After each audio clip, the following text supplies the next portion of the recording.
Baik, Bapak Ibu, kita mulai Bapak Ibu. Pak Bambang silakan dibuka Pak Bambang. Ya, baik. Assalamualaikum warahmatullahi wabarakatuh. Waalaikumsalam warahmatullahi wabarakatuh.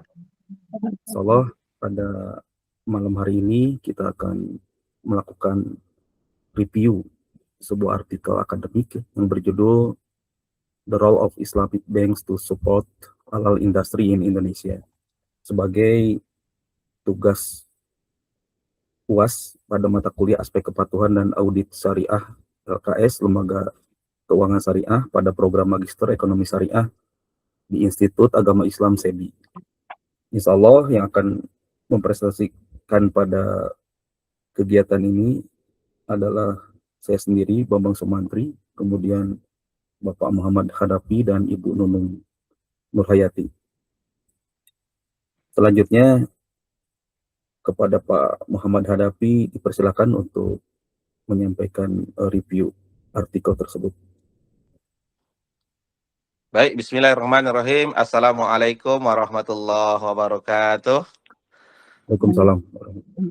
Bapak Ibu semua, baik saya langsung mulai kepada sesi pertama daripada presentasi ini, yang mana judul daripada artikel yang akan direview yaitu The Role of Islamic Bank to Support Halal Industry in Indonesia.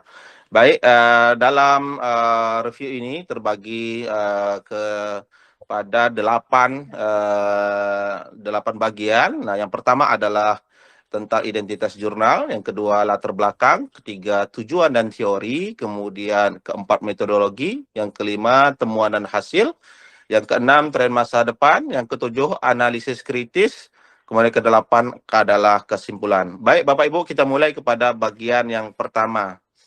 Nah, ini di identitas jurnal ini akan membahas tentang mengenal lebih dalam tentang artikel ilmiah dan wadah publikasinya. Nah, di sini bisa kita ketahui judul daripada artikel yaitu The Role of Islamic Bank to Support Halal Industry in Indonesia, Systemic Literature Review. Nah, yang mana artikel ini itu ditulis oleh tim 3 orang, yakni Bapak Tri Mulato, kemudian Bapak Ashraf Mustamin dan Bapak Khalid Ahmad. Yang mana ketiga beliau berasal daripada akademisi, yaitu dari UIN Alauddin Makassar dan International Islamic University Malaysia. Nah, kemudian wadah daripada artikel ini itu dimuat di jurnal, yaitu jurnal JISB, Journal of Islamic Economic and Business Ethics. Itu dipublikasi pada tahun 2026. Nah, fokus daripada jurnal ini membedah ya terkait keterkaitan strategis perbankan syariah terhadap ekosistem industri halal global, khususnya di Indonesia yang memiliki muslim terbesar di dunia. Nah, kemudian kita kembali lanjut kepada bagian kedua, itu latar belakang dan masalah. Nah, ini membahas tentang konteks dan riset gap-nya yang melatar belakangi penelitian ini. Nah, ada 3 bagian. Yang pertama adalah problem yang ditemukan dan riset gap-nya yaitu potensi industri halal, yang mana kita ketahui bahwasanya Republik ini memiliki pasar potensial masif sebagai negara dengan populasi muslim terbesar di dunia. Nah, namun implementasi rantai nilai halal dari hulu ke hilir itu masih dirasakan belum optimal. Yang kedua adalah kesenjangan pembiayaan, yang mana kita ketahui bahwasanya Bank Syariah sejauh ini belum mengalokasikan portofolio pembiayaan secara maksimal untuk ekosistem halal. Nah, akses modal ke para pelaku UMKM itu masih terhambat, begitu ya. Masih ditemukan kendala-kendala yang terjadi di lapangan. Kemudian riset gap-nya apa? Dalam artikel ini ya, nah itu melihat bahwasanya ada studi terdahulu menelaah fungsi internal Bank Syariah dalam prospek industri halal secara terpisah, ya, secara terpisah. Nah, belum ada yang mengintegrasikan sinergi struktural keduanya. Nah, maka dari itu kesenjangan riset ini menjadi celah yang signifikan, yang mana dibutuhkan kajian integratif yang memetakan, ya, memapping peran strategis perbankan syariah dalam mendukung keseluruhan ekosistem industri halal Indonesia secara holistik. Baik Bapak Ibu, kita lanjut kepada bagian yang berikutnya, yaitu tujuan dan kerangka teori. Nah, ini membahas tentang arah penelitian dan landasan keilmuan yang digunakan dalam artikel ini. Nah, yang pertama tujuannya adalah mengevaluasi sejauh mana instrumen perbankan syariah mampu menyokong percepatan pembangunan industri halal Indonesia secara menyeluruh. Kemudian yang kedua, pemetaan bibliometrik, mengidentifikasi tren literatur ilmiah, relasi antar topik, dan celah penelitian tersisa menggunakan analisis Force Viewer. Yang ketiga, rekomendasi kebijakan, merumuskan formulasi kebijakan regulasi untuk mengokohkan sinergi antar lembaga keuangan syariah dan pelaku industri halal. Nah, sehingga bisa disimpulkan penelitian ini bertujuan untuk mengisi riset gap-nya dengan memandukan perspektif perbankan syariah dan ekosistem industri halal dalam satu kerangka analisis yang komprehensif. Baik, kita lanjut kepada yang berikutnya, yaitu kerangka teori dan konsep. Nah, ini kerangka yang pertama adalah syariah compliance-nya. Kewajiban kepatuhan syariah dengan menyediakan unsur riba, gharar, dan maisir dalam setiap transaksi perbankan. Kemudian ekosistem industri, pendekatan sistemik yang mengintegrasikan rantai pasok dari bahan baku halal hingga proses logistik retail. Kemudian ketiga adalah intermediary role, peran strategis perbankan sebagai jembatan likuiditas guna menyalurkan pembiayaan di sektor produktif halal. Yang keempat, analisis jaringan. Nah, metodologi pemataan struktur intelektual riset melalui co-occurrency, kata kunci, dan co-authorship.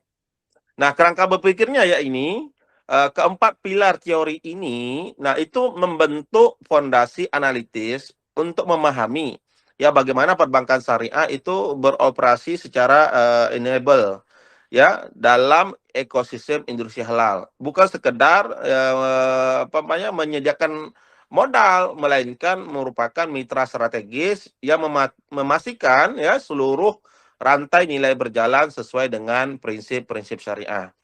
Nah, sebagaimana dalam surah Al-Baqarah ayat 275, yaitu Allah memperbolehkan jual beli dan melarang riba. Nah, prinsip ini menjadi fondasi utama syariah compliance-nya dalam setiap transaksi perbankan syariah. Baik, selanjutnya ke metodologi penelitian ya. Ini membahas pendekatan dan desain penelitian yang digunakan. Nah, ini yang pertama adalah pendekatannya yaitu sumber data ya. Sumber data itu yaitu sumber data sekunder ilmiah dari Google Scholar melalui aplikasi Publish or Freeze ya. Nah, batasan sampelnya berapa? Yaitu 100 artikel terpilih ya, artikel ilmiah yang terbit dalam rentang waktu selama 10 tahun, yakni dari tahun 2014 sampai 2024. Nah, kemudian analisis jaringannya itu yaitu berupa peranti lunak, Force Viewer untuk mengurai peta keterkaitan kata kunci riset. Nah, sehingga bisa kita ketahui bahwasanya kata kunci yang digunakan dalam riset ini yaitu ada 5. Yang pertama adalah the role of Islamic Bank for the halal industry. Yang kedua Islamic Bank and the halal industry. Kemudian ketiga Islamic Bank financing for the halal industry. Yang keempat adalah Islamic Bank for the halal industry. Yang kelima Islamic Bank encouraging the halal industry. Nah, desain penelitiannya kita lihat ini ada 5. Yang pertama adalah identifikasi pertanyaan riset, kemudian pencarian dan seleksi artikel. Yang ketiga adalah analisis bibliometrik. Yang keempat adalah sintesis dan kesimpulan. Yang kelima adalah hasil. Baik, kita lanjut kepada temuan dan hasil. Nah, temuan ini akan membahas temuan utama dari analisis sistematis literaturnya. Nah, kita ketahui bagaimana sih lonjakan tren publikasi dan peran intermediasinya. Ini kita melihat publikasi riset perbankan syariah itu sebenarnya melonjak ya secara eksponensial pasca tahun 2019.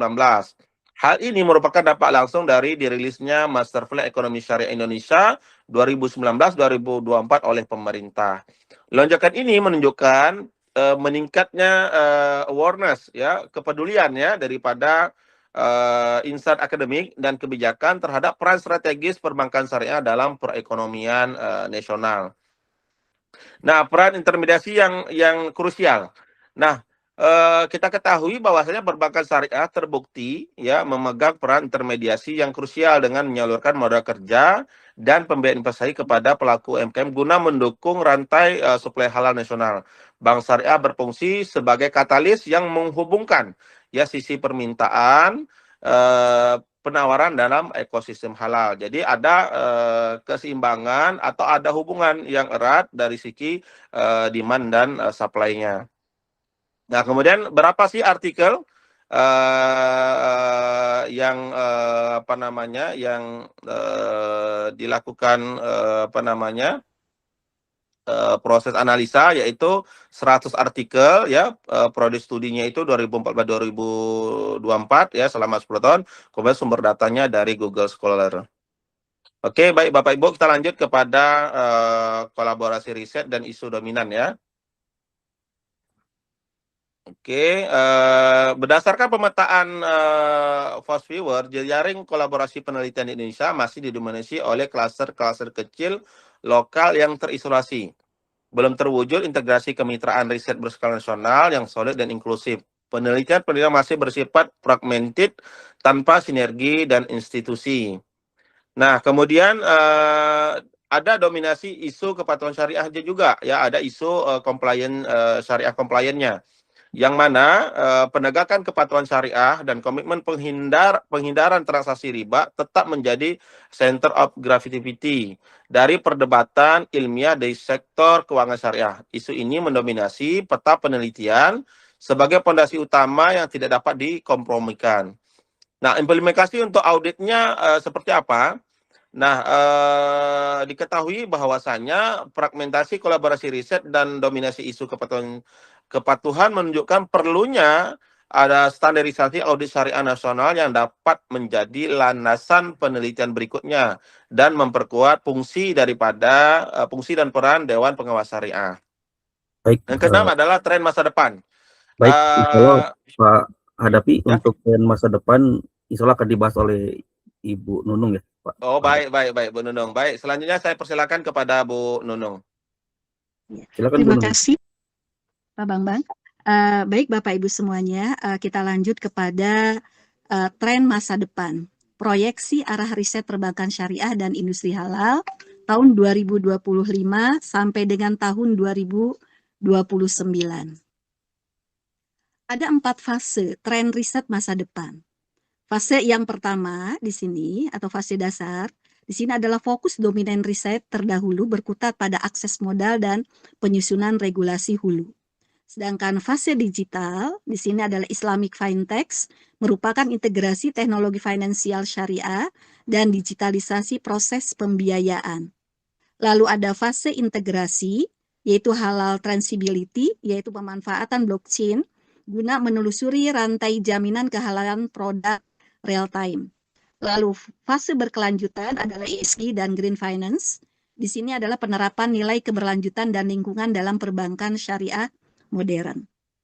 Lalu teknologi sebagai enabler.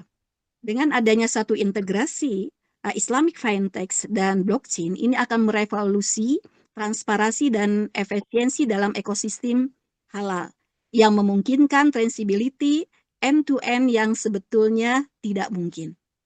Lalu juga adanya di sini adalah keselarasan dari makosid syariah, yaitu tren ESG dan green finance dalam perbankan syariah. Di sini mencerminkan keselarasan prinsip keberlanjutan dengan makosid syariah, yaitu menjaga hifz al-bi'ah atau pelestarian lingkungan. Lalu bagaimana relevansi dengan audit syariah lembaga keuangan syariah? Dari keempat bagian tersebut, ini akan membuka peluang audit berbasis teknologi atau yang dikatakan sebagai regtech syariah, di mana audit syariah perlu memahami perkembangan fintech, blockchain, dan standar ESG untuk tetap relevan dalam mengawasi lembaga keuangan syariah modern. Next. Lalu bagaimana analisis kritisnya? Evaluasi krisis kelebihan dan kekurangan daripada artikel jurnal tersebut. Berdasarkan dari artikel yang disajikan, di sini ada kelebihan-kelebihan artikel tersebut. Pertama adalah pendekatan bibliometrics, yaitu langkah metodologi sistematis efektif meminimalisasi bias subjektif peneliti dalam menafsirkan ratusan kajian literatur terdahulu. Lalu ada peta jalan riset yang terarah. Ini adalah kuat dalam memadu penelitian selanjutnya melalui proyeksi tren analisis 2025 sampai 2029 guna mempermudah pencarian unsur kebaharuan. Itu novelty-nya. Lalu juga kelebihan daripada bibliometrik ini adalah menyajikan density map, yaitu visualisasi. Density map memperjelas letak topik-topik yang sudah jenuh diteliti dan mendeteksi wilayah riset yang masih orsinil. Lalu kontribusi daripada artikel tersebut, di mana artikel ini adalah menggunakan analisis bibliometrics dengan bantuan Piranti Lunak Fosfire, sini menghasilkan peta komprehensif yang dapat memadu arah riset perbankan syariah dan industri halal Indonesia untuk tahun-tahun mendatang. Adapun kekurangan dan limitasinya, kekurangan daripada artikel tersebut, di sini karena di sana menggunakan LSR ya, kritiknya metodenya itu adalah bukan metode LSR, tetapi hanya analisis bibliometrik saja. Lalu juga Fosfire itu adalah bukan metode riset tapi merupakan sebuah aplikasi. Lalu juga pembahasannya juga ini belum menjawab secara keseluruhan RQ-nya. Lalu pembuatan kata kunci dalam pencarian artikelnya juga masih belum relevan ya. Lalu juga 100 artikel di sini juga terlalu banyak ya. Di sini kalau LSR itu biasanya kurang lebih berkisar sampai dengan 20 sehingga akan mengetahui kualitas masing-masing daripada artikel tersebut di sini. Lalu juga ketiadaan data empirisnya juga, di mana penelitian murni berbasis studi literatur teoritis tanpa melampirkan angka real, rasio pembiayaan maupun kendala konkret dan industri halal di lapangan. Lalu juga kurangnya analisis mikronya, di mana pembahasan tidak membedah secara mendalam efektivitas akad komersial spesifik seperti murabaha, muborobah, atau musyarakah pada industri halalnya.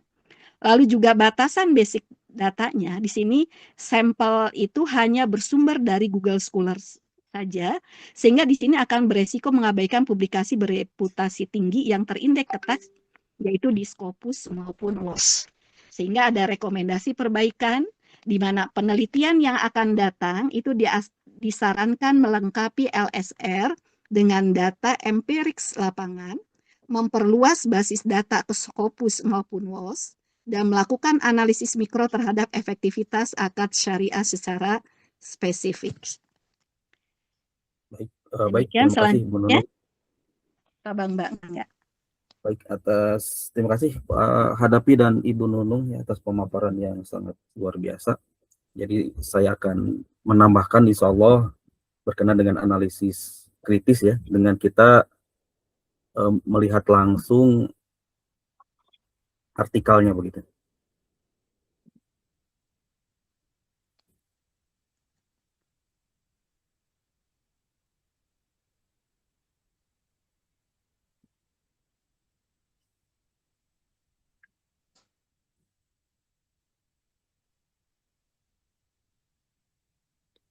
Sudah nampak Pak? Sudah Pak.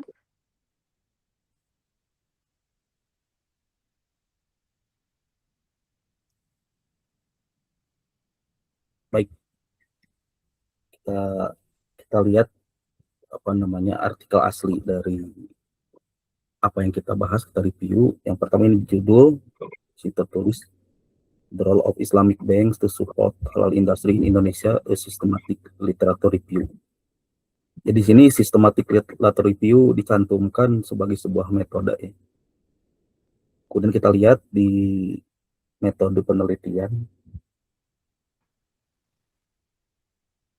ternyata di metode penelitian kita tidak melihat gitu adanya SLR ini. Jadi tidak ada kriteria inklusi dan eksklusi ya. Bagaimana artikel itu disaring gitu kan. Artikel itu menjadi bagaimana dari sekian banyak artikel menjadi 100 artikel itu jadi kurang transparan begitu. Nah, ini kan nampaknya belum bisa disebut sebagai sebuah analisis SLR begitu. Tapi tadi tepat apa yang disebutkan oleh Ibu Nunung, ini penelitian ini lebih tepat disebut dengan analisis bibliometrik begitu. Kemudian nah ini juga kita melihat apa namanya keyword ya atau kata kunci yang dihasilkan. Nah, ini kalau saya tidak salah ini di post viewer tidak ada yang seperti ini begitu loh. Ini adanya di R ya atau apa bio Saini gitu. Tampilan seperti ini. Kalau di post viewer itu ya tampilannya bukan seperti ini, tapi yang lebih kepada kookuransi, kemudian ada apa namanya network dan sebagainya. Mungkin saya akan perlihatkan ya apa yang ditampilkan di post viewer begitu.